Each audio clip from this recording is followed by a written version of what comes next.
Assalamualaikum warahmatullahi wabarakatuh. Saya Nur Khalifah dari Prodi Biologi 18 pagi dengan NIM 2018 01050006.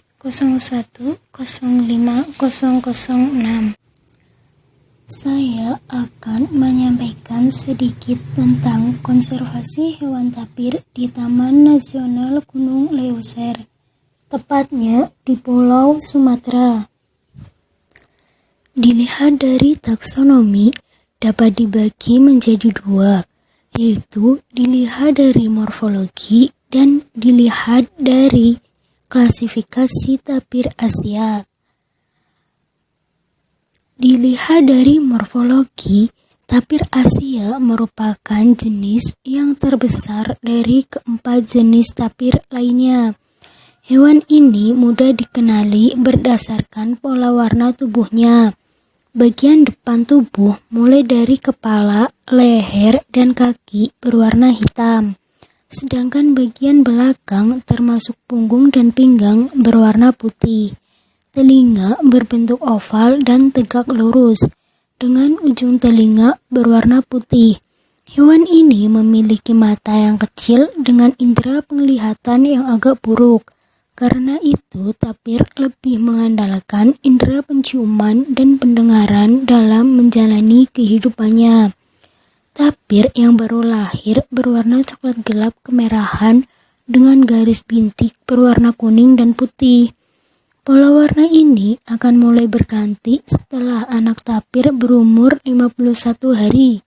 Dan mencapai tingkatan warna yang sama dengan individu dewasa setelah berumur 105 hari. Dilihat dari klasifikasi tapir Asia, menurut Desmares pada tahun 1819, bahwa tapir Asia berkingdom Animalia, filum Chordata, subfilum Vertebrata, kelas Mammalia, ordo Perissodactyla, famili Tapiridae, genus Tapirus, dan spesies Tapirus indicus.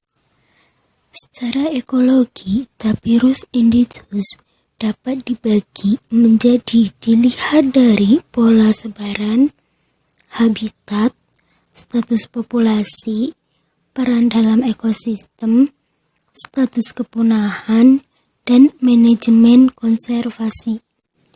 Dilihat dari persebaran Tapirus indicus, dahulu tapir Asia dapat ditemukan di seluruh hutan hujan dataran rendah di Asia Tenggara, termasuk Kamboja, Indonesia, Laos, Malaysia, Myanmar, Burma, Thailand, dan Vietnam. Namun, populasinya semakin lama semakin menurun. Saat ini, tapir Asia memiliki persebaran meliputi Myanmar, Thailand bagian selatan, peninsular Malaysia, dan Pulau Sumatera. Dilihat dari habitat Tapirus indicus, hewan ini dapat hidup dalam habitat rawa, dataran rendah, pegunungan, hutan perbukitan, hutan sekunder, semak lebat, dan perkebunan palem. Beberapa penemuan menyatakan bahwa tapir pernah terlihat di pinggir hutan, hutan primer, hutan sekunder, dan di beberapa perkebunan seperti kebun karet dan kebun palem.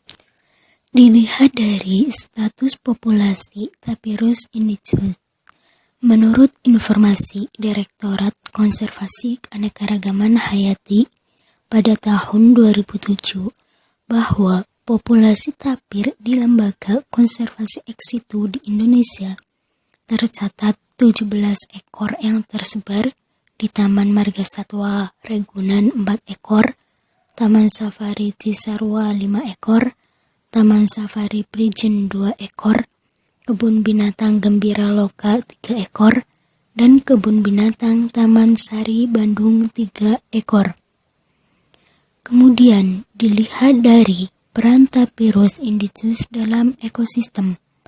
Tapir yang terdapat di Sumatera merupakan tapir Asia atau Tapirus indicus. Tapir ini berperan sebagai penebar biji dan berperan penting dalam menjaga ekosistem hutan. Tapir merupakan hewan yang hidup sendiri.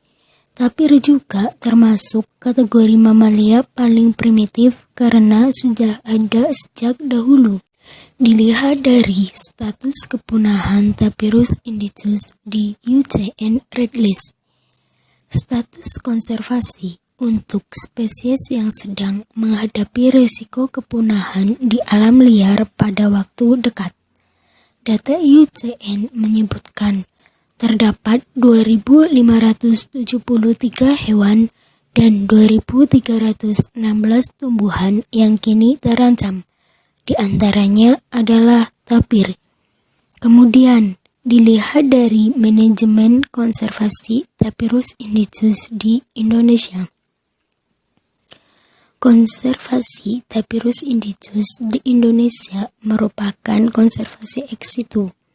Konservasi ex situ merupakan konservasi yang dilakukan di luar habitatnya, yaitu dengan cara mengambil dari habitat yang tidak aman atau terancam dengan ditempatkan di perlindungan manusia, seperti taman safari dan kebun raya.